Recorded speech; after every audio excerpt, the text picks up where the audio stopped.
Hello everyone and welcome to Story Corner Adventures. Today we are going to continue with Chapter 4 of The Wheel on the School by Meindert DeJong. We're about to find out what's going to happen on the Saturday that the students are in school. Yes, Saturday, that does seem strange, doesn't it? What happens in this particular school is they go to school from 8 until 4 on Monday to Friday, and then on Saturday they attend from 8 until noon, and the students usually have the afternoon off. Now, before I begin the story, I want to talk to you a little bit about point of view. Point of view means kind of who's telling the story. I'm not talking about me, I'm just reading the story. The story was written by Meindert DeJong, but who is telling the story? Who is the narrator? Now, sometimes the narrator is actually one of the characters. A good example of that would be India Opal Bologna in Because of Winn-Dixie by Kate DiCamillo. It sounds as if she is telling the story. It sounds like she wrote the story. Or sometimes the viewpoint is limited to one character. A good example of that would be Marty from Shiloh by Phyllis Reynolds Naylor, where nothing happens in the story that Marty is not aware of or isn't experiencing himself. So in a way, you're seeing the story through his eyes, even though it doesn't sound like he's telling the story.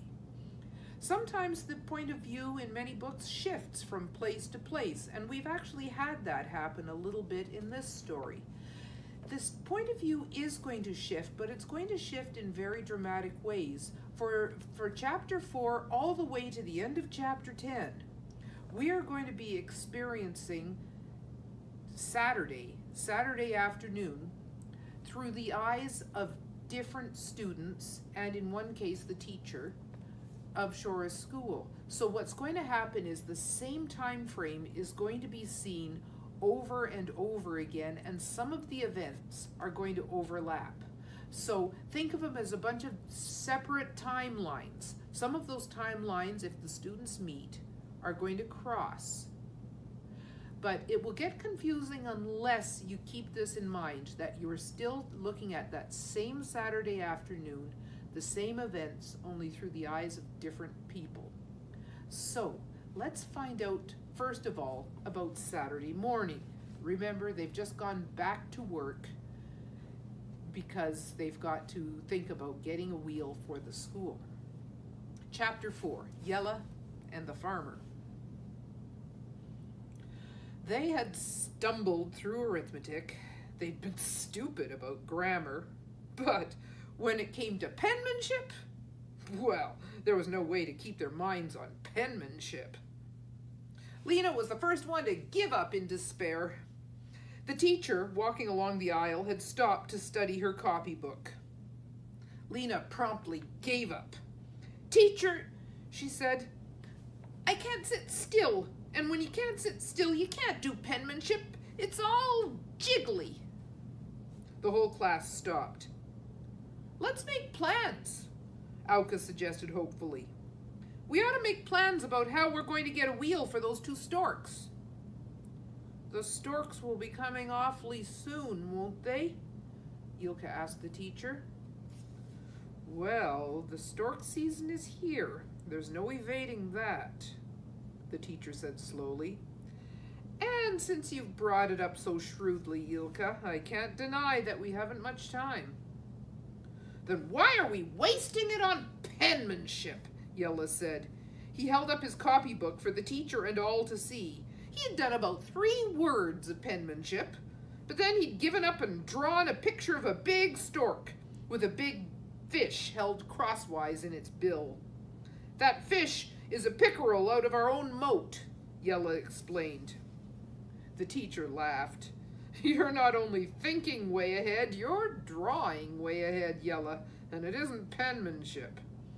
But if you're all going to write in your copybooks like quavery old men, Grandmother Sybil III could write a steadier hand than you, Lena." "Well," the teacher paused. The whole class waited expectantly. "Now listen, boys and Lena. Yesterday we lost an hour And if now I dismiss school again a whole hour early, how much does it mean to you? Would you be willing to come to school after this is all over, a whole free Saturday afternoon, to make up for this lost time? Oh, yes, they all said together. Oh, sure. Then it's agreed, the teacher said promptly. Now, we've an hour before noon. Suppose we spend that hour looking through Shora. In the afternoon, we'll branch out over the countryside. We'll go to every farm down every road. Oh boy, Auka said. If we each found a wheel, we'd have a wheel for almost every house in Shora. We've got to find one for Grandmother Sybil's house, too, Lena reminded all of them. Everybody but legless Janus, Yella immediately agreed. All I'd give him is a rock in the head. Not so fast, the teacher cautioned them. Our whole problem is to find one wheel. Don't start rolling your wheels to the school and up on every roof of Shora. Find just one. I'm afraid that'll be difficult enough. And remember, when the clock in the tower strikes 12, all report back to school. If we haven't found a wheel, I'll assign each one a road to search this afternoon. They streamed out of the school. It was exciting to rush out of the school and down the village street to scatter and branch out in a search of every yard and barn and shed. They were tremendously hopeful at first, but the short last hour of Saturday morning rushed on, and now it hadn't seemed like an hour at all, hardly 10 minutes, when the big clock in the tower was bonging out the hour of 12. It bonged 12 slow times. All over the village, every school child was counting the strokes. It was hard to believe the clock, but 12 o'clock it was. The clock had counted right. In the attic of his own house, Yella counted the bongs of the clock. He looked disgustedly through the little dusty attic window up at the great white face of the clock. It was 12. The big bronze hand said so too. And here he sat, empty-handed, in the attic of his own house. He was muddy and wet. He'd been across back lots and over ditches, but had ended up empty-handed in his own dusty attic. It had seemed silly to think that there'd be a wagon wheel up in the attic, but the teacher had said to look where a wheel could be and where it couldn't possibly be. Well, a wheel couldn't possibly be in an attic, and it wasn't. Yella had found a bow. What kind of bow? In his own attic, he'd found a bow that he'd never known about, but no arrows. Now he sat behind the dusty window and twanged the empty bow at the offending round white face of the clock in the tower. Yella glanced down from his high window into the backyard of Grandmother Sybil's house next door. The cellar trapdoor flew open, and there came Auka, struggling up out of the cellar with a big stone crock. Auka set down the crock and stared up at the clock in the tower. Notice that the point of view has just changed from Yella to Auka. We looked down at Auka from Yella. Now we're looking up through Auka's eyes. Auka felt cheated and disappointed. He'd been through every shed in Shora, except the shed of legless Janus, of course. You didn't just go up to Janus and say, "May I look through your shed?" You'd get your head knocked off. Grandmother Sybil's house had been his last house. It had no shed. Auka had been desperate enough to ask Grandmother Sybil if he might look through her cellar. "It's no use, Auka," Grandmother Sybil had said. "I know exactly what's in my old cellar. 1 crock of sauerkraut. I don't keep things down cellar anymore. It's too difficult for me to get down there. but I can't stand the smell of sauerkraut, so there it is. The teacher told us, Alka had said doubtfully, to look where a wheel could be and where it couldn't possibly be. Well, you've come to the right place, Grandmother Sybil had chuckled. A wheel couldn't possibly be in my cellar, but your teacher is right. It's the only way to find things. So go ahead and look, else you won't feel satisfied. And while you're there, will you carry the sauerkraut into the backyard for me? It's even beginning to smell through the floor. Now, as he stood staring up at the tower clock with the crock at his feet, Alka's eyes suddenly caught a movement behind the high attic window next door. Yella was aiming an arrowless bow at him. Look what I found, Yella shouted through the window. That's not a wagon wheel, Alka yelled back. No, but boy, could you have fun with it if you had some arrows. What did you find? A crock of sauerkraut, Alka yelled, and suddenly he grinned. Yella made a face. What good is sauerkraut for storks? Alka shrugged. About as much good as a bow, I guess. Come on, let's get back to school. It's 12. Now the point of view is going to shift again. In a barn at the edge of the village, Pier and Dirk heard the clock in the tower bong out the hour. It stopped them cold. They sat looking at each other guiltily.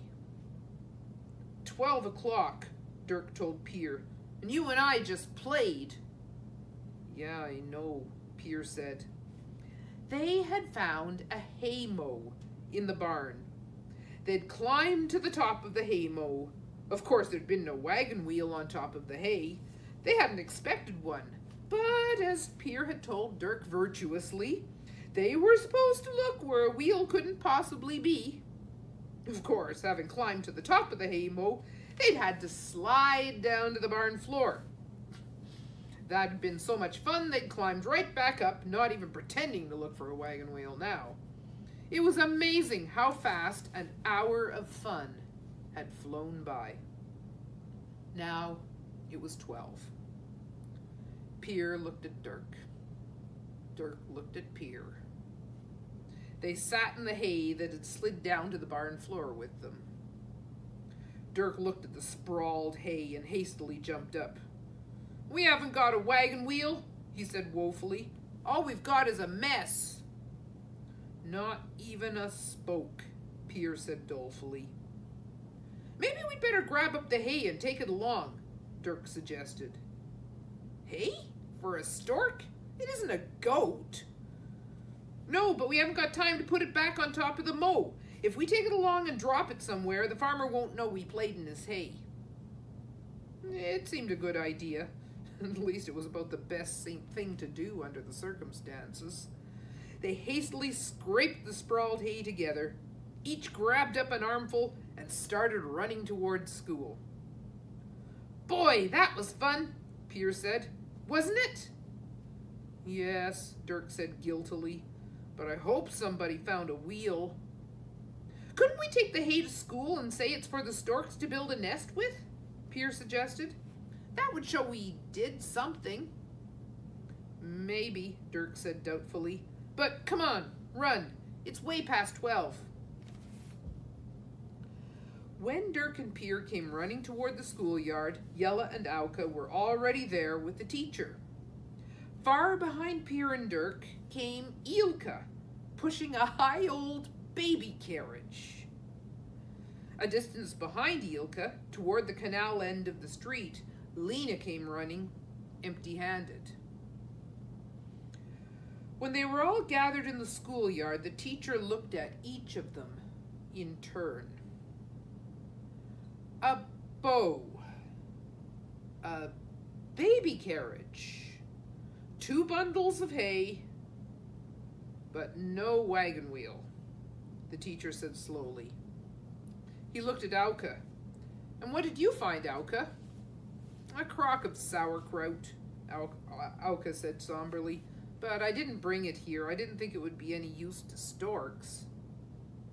I didn't find anything at all, Lena said hastily. The teacher looked at the bundles of hay.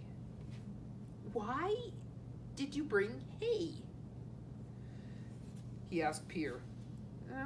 We thought if somebody had found a wheel, Pierre said vaguely, the hay might help the storks to start a nest.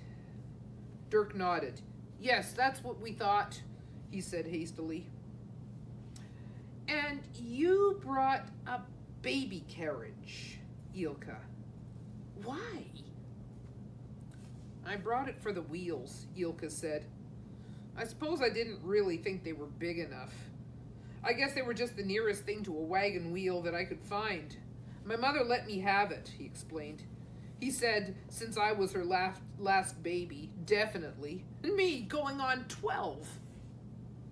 Some baby, Yella said. Ah! Then we've got nothing, Lena said softly. They stood in an unhappy little circle in the schoolyard. They were so disappointed they did not look at each other. Somehow they all seemed to stare at the silly baby carriage. Pierre and Dirk stood there with their foolish armloads of hay. Pierre suddenly stepped up and shoved his hay into Ilka's baby carriage. In obvious relief, Dirk shoved his armload on top of Pierre's. There stood the baby carriage with hay sticking out of it in every direction. Then nobody was looking at the baby carriage. All eyes turned up. There, above the dike, high in the sky, high, white, huge wings flapping, 2 storks appeared from over the sea.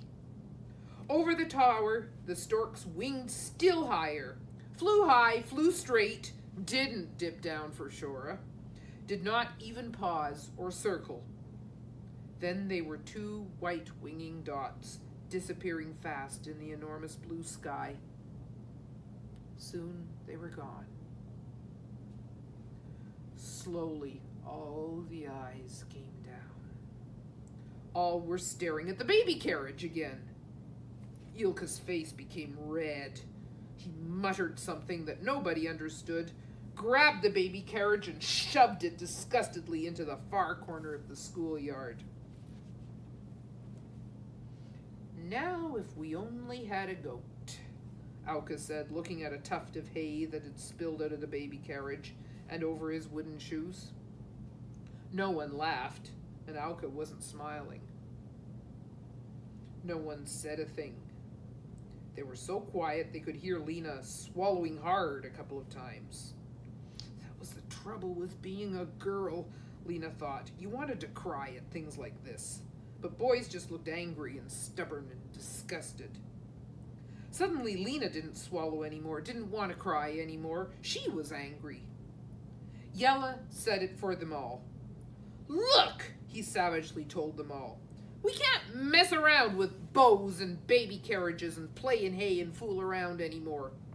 He took his bow and slung it hard toward the corner with the baby carriage. It somehow caught in the hay sticking out of the baby carriage, but Yella did not bother to notice it. Look, he said, with the storks here, we've got to hunt for just 1 wheel, and we've got to hunt hard. Yella was angry with himself and everybody else. Yella is right, the teacher said, and I'm glad you all realize it now. However, we didn't really expect to find a wheel in Shora. Those are only the first 2 storks we have seen, so we shouldn't get too disappointed. Nevertheless, from now on the storks will be coming by 2s, and then they'll be winging over Shora in flocks, and there's so little we can do to attract a couple of them to Shora. All we can do is put up a wheel, the rest is up to the storks. But that little we should do promptly. After that we can play. We'll really hunt, they solemnly promised. Fine, then we'll start in again right after lunch. There are 5 roads spreading out from Shora. You boys will each take a road. Lena will take the dike. The dike? Lena said. Yes, I know there isn't much chance of a wagon wheel's being on the dike, But from the dike you can see all the little side roads and lanes and the isolated farmhouses that lie between the roads that the boys are taking. You can cover those, while the boys search every house and barn along their roads. How far do we go? Yilka asked. As far as it takes to find a wheel, Yella answered him before the teacher could say anything. I'll be in the school all afternoon, and into the evening if that's necessary. The teacher said, so be sure to report to me when you finish your search. If somebody finds a wheel, I'll ring the school bell. When you hear it, come back to school. Now, everybody home for lunch, but don't forget, I still say look everywhere, where a wheel could be and where it couldn't possibly be. In spite of your disappointment in Shora this morning, the unexpected still always comes up to surprise us. It sounded hopeful again, and no more storks had appeared from over the sea. They all broke away and ran home as hard as they could.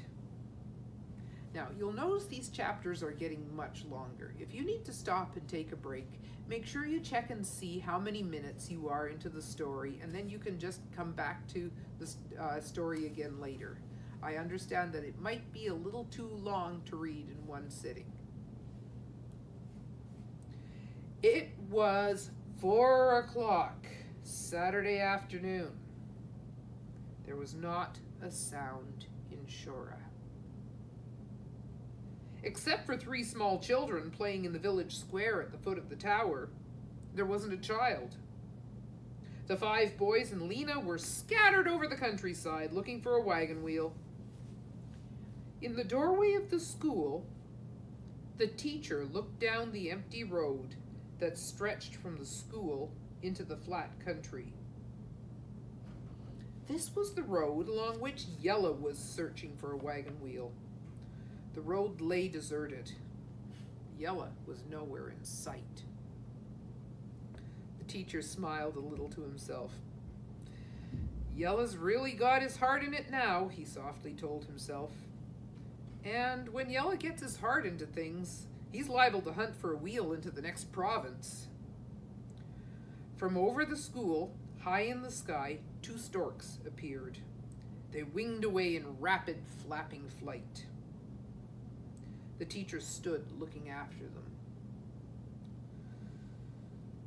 The children in the countryside would see those storks too, just so they don't lose courage, the teacher told himself.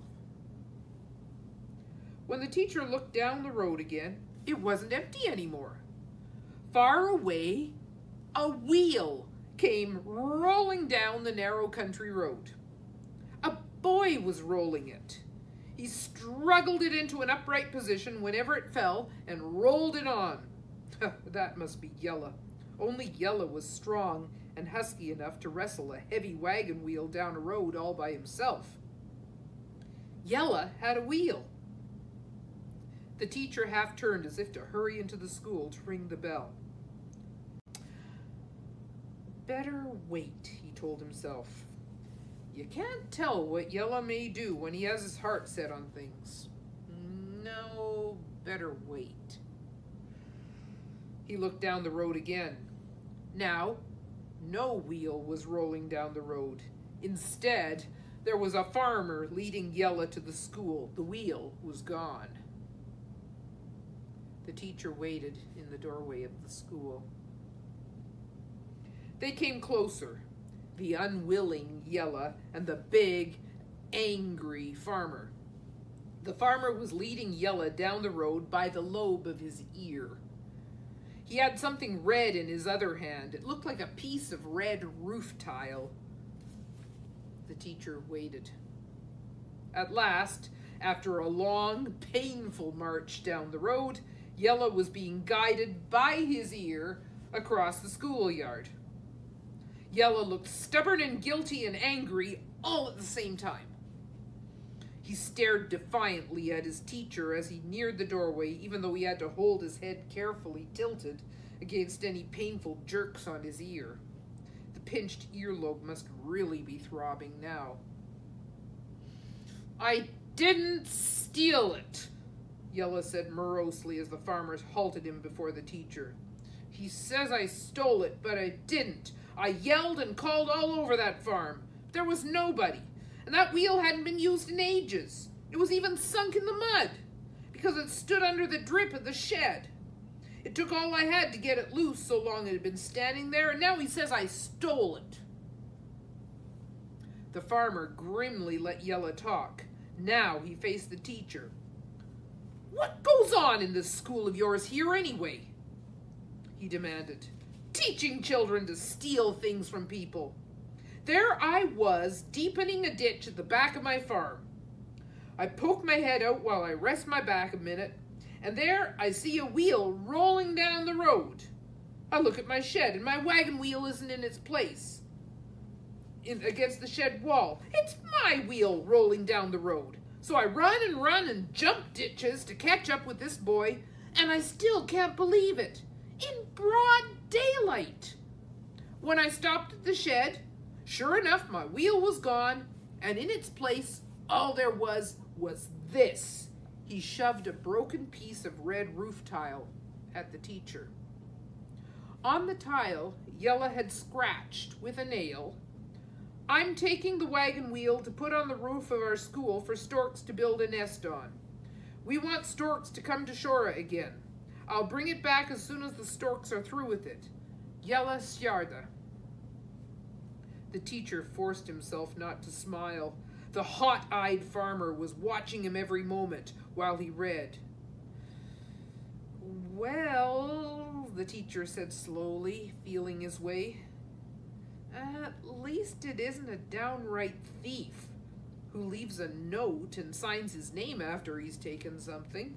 And thieves hardly ever promise to return what they steal. So, if we do teach them to steal at the school, you've got to admit we teach them to do it differently. He grinned good-naturedly at the man. You can see Yella meant to return it. Sure! I've got to wait for my wheel until storks lay eggs and make nests, and after the storks are through, I can use my own wheel again? The farmer said hatefully. I need that wheel. I need my wagon only in spring and fall, but when I need it, I need it. In fact, I'd planned to put the wheel back on the wagon this afternoon, and there it went, rolling down the road. The idea of his wheel rolling down the road made him furious all over again. The farmer kept a wrathful hold on Yella's ear.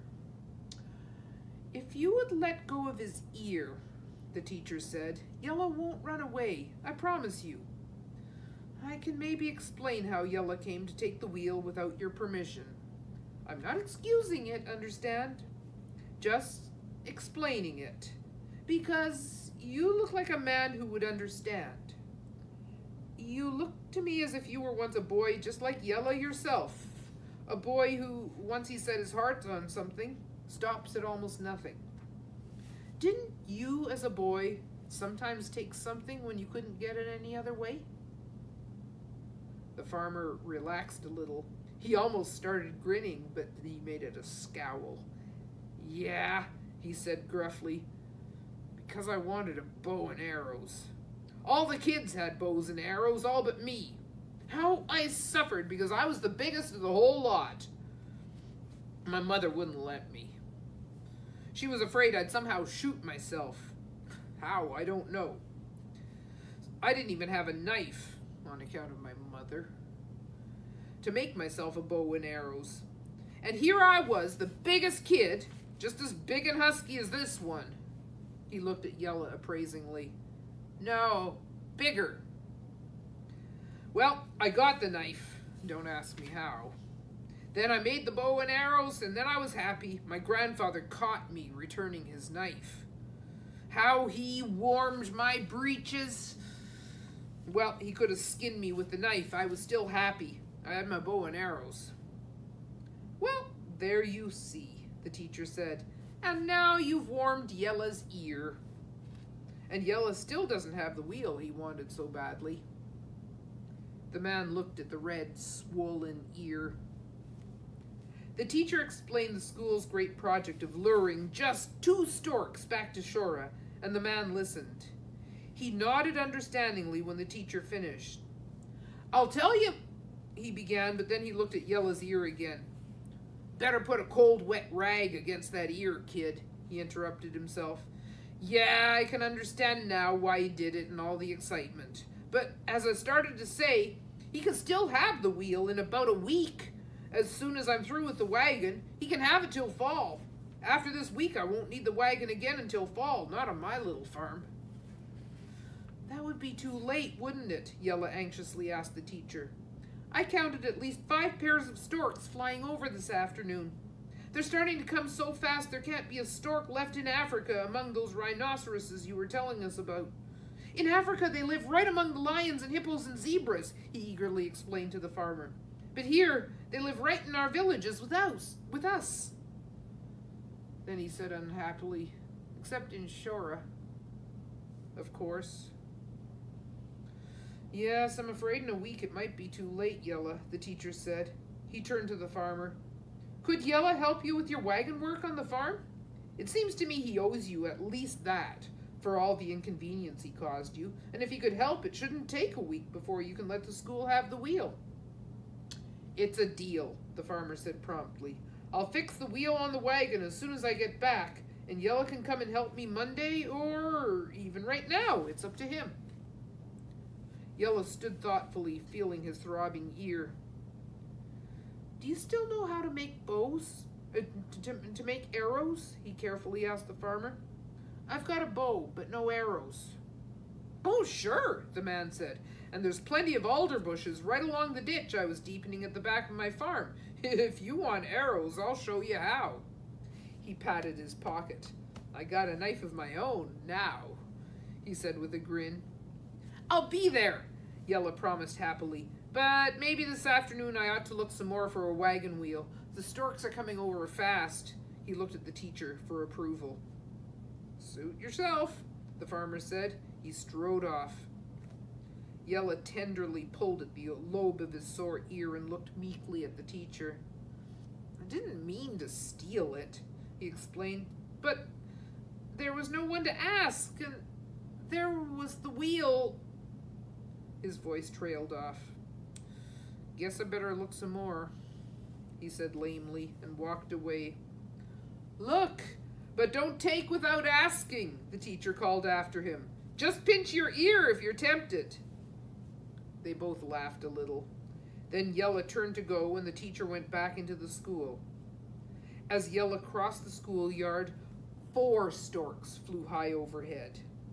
"Now they're coming by 4s, Yella called to the teacher. Then he noticed he was alone. He stared up at the storks again. Suddenly he shook his fist at them. "Do we have to knock you down to get you to stop in Shura?"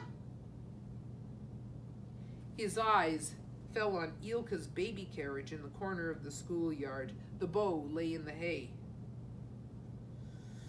If storks wouldn't stop in Shura, maybe he could make them stop. Shoot them down with bow and arrow. That might be the way to do it. Not kill them, just bring them down. Stuff them in a coop until there was a wheel up on the school. Then they'd have storks in Shura. He eyed the open door of the school. On tiptoe, he stole across the schoolyard to the corner where the baby carriage was and grabbed his bow. He ducked through a hedge, and by a roundabout way, out of sight of the school windows, set off across the fields towards the farm with the wheel and the alder bushes for arrows. That's the end of chapter 4. The next chapter is going to be completely a different point of view. One point of view out between Pier and Dirk. The chapter will be called Pier and Dirk and the Cherry Tree. I know you'll enjoy it. Please join us again for Story Corner Adventures.